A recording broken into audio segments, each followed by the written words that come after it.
Hello good evening बच्चों। पिछली video में हम लोगों ने केमिकल लॉ के बारे में देख लिया था। ठीक, अब आज हम देखेंगे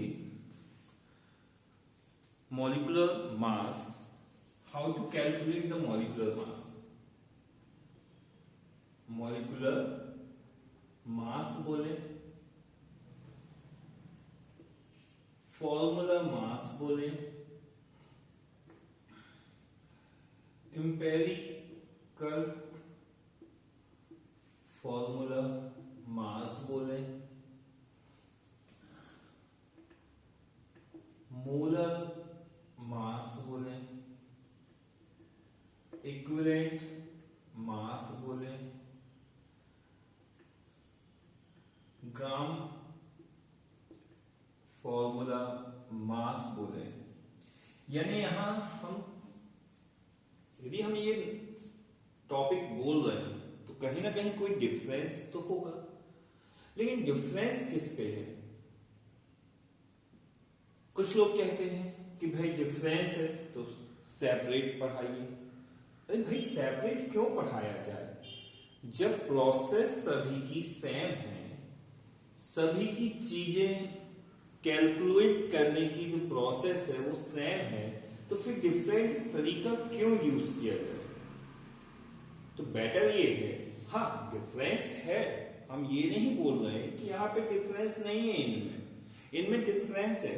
डिफरेंस समझने के लिए हम बाद में समझ लेंगे कि एक्चुअली डिफरेंस क्या है, लेकिन अभी हमें समझना मेन इंपॉर्टेंट है कि यदि हम मॉलिक्यूलर मास निकालें किसी कंपाउंड का तो कैसे निकालें, फॉर्मूला मास निकालें तो कैसे निकालें। तो देखिए फॉर एग्जांपल ये हम टोटल ओवरऑल कैलकुलेशन की बात करते हैं, क्योंकि मासेस निकालना है हमें, तो मास निकालना है तो हम मॉलिक्यूलर मास बोले, फॉर्मूला मास बोले, एम्पिरिकल फॉर्मूला मास बोले, मोलर मास बोले, इक्विवेलेंट मास बोले, ग्राम फॉर्मूला मास बोले, यानी कोई भी चीज बोले हमें करना क्या है, प्रोसेस सेम ही यूज करना है। तो फॉर एग्जांपल हम कोई एक एग्जांपल लेते हैं। सपोज हमने लिया H2SO4, सपोज हमें मास निकालना है, या हमने लिया CH2COOH ट्वाइस। तो हमें मास कैसे कैलकुलेट करना है, इनके मासेस कैसे कैलकुलेट करना है, टोटल मास। अब बात किसकी हो रही है, यहां पर ध्यान देना, यहां कोई रूल्स रेगुलेशंस नहीं है कि हम इसके लिए रूल्स रेगुलेशन, ये बहुत छोटा सा टॉपिक है तो इसको समझने के लिए सीधा सिंपल सा है। सपोज हमें मास निकालना है, क्या निकालना है, अगेन फिर से हम एक बात बोले, क्या कैलकुलेट करना है यहां पे हमें कैलकुलेट करना है मास। क्या कैलकुलेट कर रहे हैं, मास। अब जब मास कैलकुलेट कर रहे हैं, किसका मास कैलकुलेट कर रहे हैं, कंपाउंड का। कंपाउंड किससे फॉर्म हुआ, एलिमेंट्स के कॉम्बिनेशन से। किसके कॉम्बिनेशन से, एलिमेंट्स के। और एलिमेंट क्या कैलकुलेट कर रहे हैं, मास। तो दैट मीन्स इसके मासेस का हम यूज कर रहे हैं।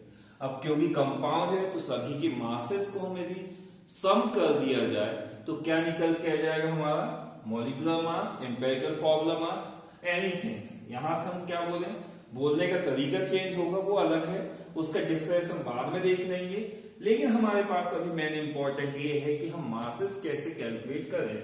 तो सिंपल सा तरीका है, हर एलिमेंट का मास को प्लस कर दिया जाए, ऐड कर दिया जाए, तो क्या निकल सकता है, वहां से क्या कैलकुलेट किया जा सकता है, उस कंपाउंड का टोटल मास। तो फॉर एग्जांपल 2 हाइड्रोजन है, 2 हाइड्रोजन यूज किया, सल्फर है, सल्फर, 4 ऑक्सीजन है तो ऑक्सीजन। नाउ मास ऑफ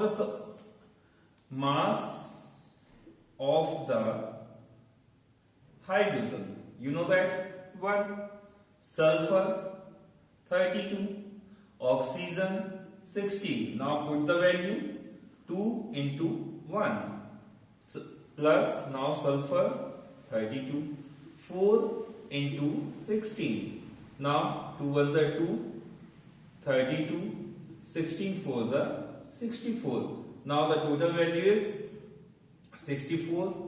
और 32 now 96 and 2 98. The mass is 98. So the molecular mass is 98 of H2SO4.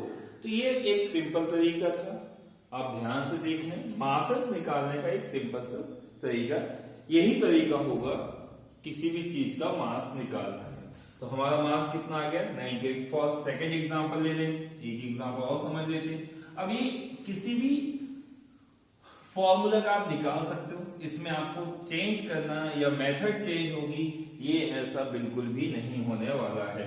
एक का समझ लिए तो आपको बाकियों का भी इजीली समझ में आएगा। जैसे फॉर एग्जांपल अभी हमने दिया COOH, तो इसका मास निकालना है, कैसे निकालेंगे?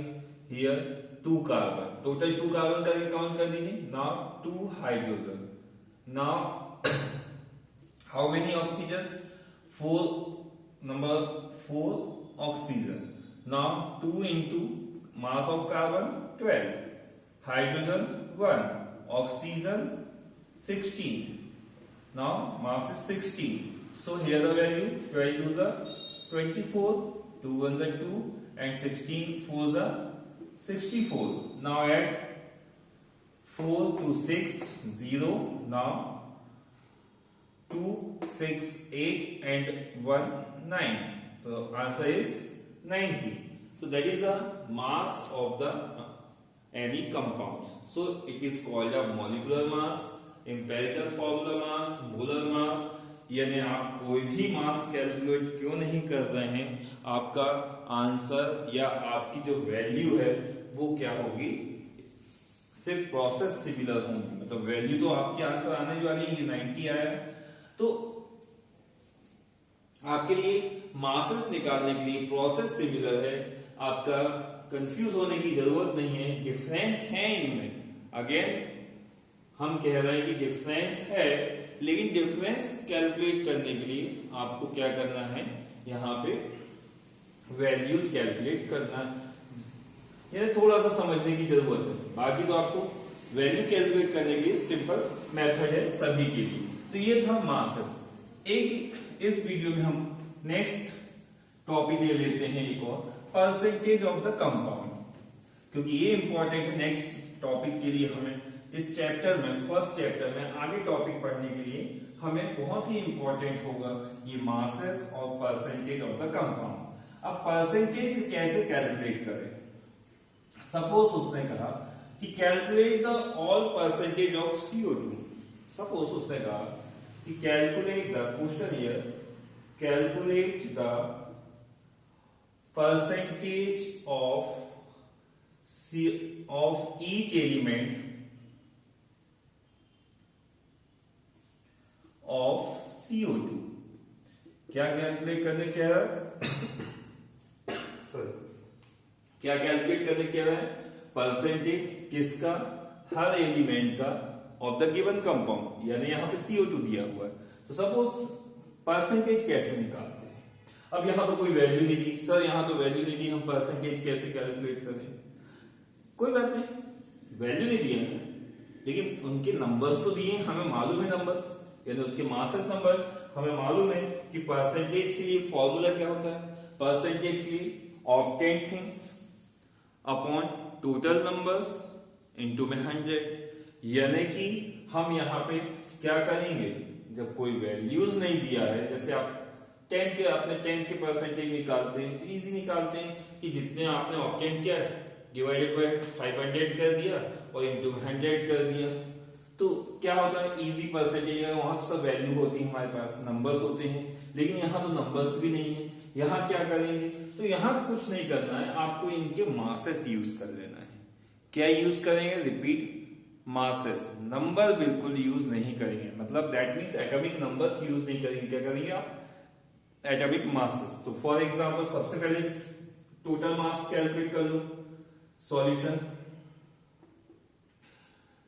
Total mass of CO2, total mass क्या आएगा? Carbon plus 2 oxygen. Now 12 plus 2 into 16, 12 into 32 यानी कि आंसर आ गया आपका 44, total mass 44। Now percentage, calculate the percentage of carbon because have the two elements. Here the percentage of oxygen. So what is the percentage? Here the mass of carbon here 12 into 100 divided by total mass 44. Now solve the questions. Can 11 times 4 के tables में 3 times. Now 300 divided by 11 twos are 22, 80, 11 sevens are 77. Now 3 remaining, again 2 and 7, same conditions. Now this is the percentage of carbon. Now using here the mass of the oxygen. अब आप देखिए मास, यहां पे एक problem है, यहां थोड़ा सा याद रखें। आप टोटल मास लेंगे किसी भी एलिमेंट का टोटल मास, ऐसा नहीं कि आपने 16 लिखा इंटू 100 किया और क्योंकि ऑक्सीजन का मास निकालना है अपॉन 44 कर दिया। ये आपके लिए क्या हो जाएगा, रॉन्ग हो जाएगा। क्यों? क्योंकि आपको पता है कि यहाँ पे टोटल मास कितना है ऑक्सीजन का, क्योंकि एलिमेंट्स 2 है, तो यहाँ पे क्या होगा 32। Now calculate the value and give the answer.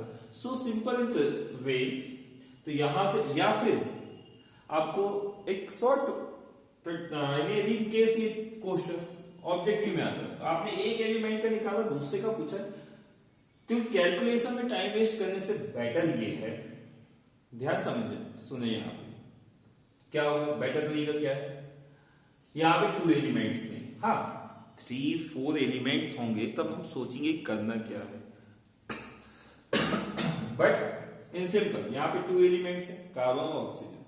आपको लगता है कि भाई हमारे पास सिंपल वैल्यू में कार्बन था, हमने कार्बन का कैलकुलेट कर दिया परसेंटेज, अब बचा किसका, ऑक्सीजन।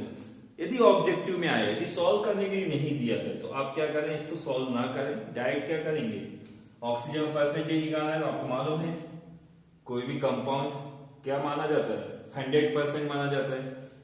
किसी भी कंपाउंड की क्वांटिटी क्या होगी, 100% होगी।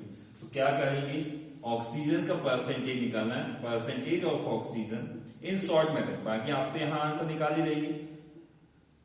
In short method percentage of oxygen निकालना है, क्या करेंगे 100 माइनस 27.27 करेंगे तो आपका आंसर यहां से निकल के आ जाएगा। क्लियर? अब कहेंगे सर 3 या 4 एलिमेंट्स हैं तो क्या करें, अरे सिंपल सा है, वहां पे भी देख लीजिए कि भाई जो सपोज 3 एलिमेंट्स है, सपोज कि आपके पास एलिमेंट्स KClO3 है सपोज, तो आप देख लीजिए K का निकाल लीजिए, Cl का निकाल लीजिए, या ऑक्सीजन का निकाल लीजिए, किसी 2 का निकाल लीजिए, तीसरे का अपने आप निकल के आ जाएगा यदि ऑब्जेक्टिव में इसका आ रहा है तो। यदि हाँ कैलकुलेशंस में आ रहा है तो फिर आपको क्या करना पड़ेगा, सभी के कैलकुलेट करके यहाँ दिखाना। लेकिन आंसर चेक करने के लिए आप क्या करेंगे, जो भी आंसर्स आएंगे सभी के उनको प्लस करके देखिए 100% हो रहा है या नहीं। यदि आपका 100% नहीं हो रहा है तो आपने कहीं ना कहीं कैलकुलेशन में कोई मिस्टेक्स किए हैं। तो ये आपका एक 2 टॉपिक हो गए कि हमें परसेंटेज कैलकुलेट करना किसी कंपाउंड का, और दूसरा कंडीशन हमारा मॉलिक्यूलर मासेस कैलकुलेट करना। अब ये मॉलिक्यूलर मासेस और परसेंटेज का रोल होगा नेक्स्ट टॉपिक पे, जिसको हम बोलते हैं एम्पिरिकल फार्मूला या मॉलिक्यूलर फार्मूला कैलकुलेट करना। तो ये हम नेक्स्ट वीडियो में देखेंगे कि कैसे हम एम्पिरिकल फार्मूला और मॉलिक्यूलर फार्मूला कैलकुलेट करते हैं।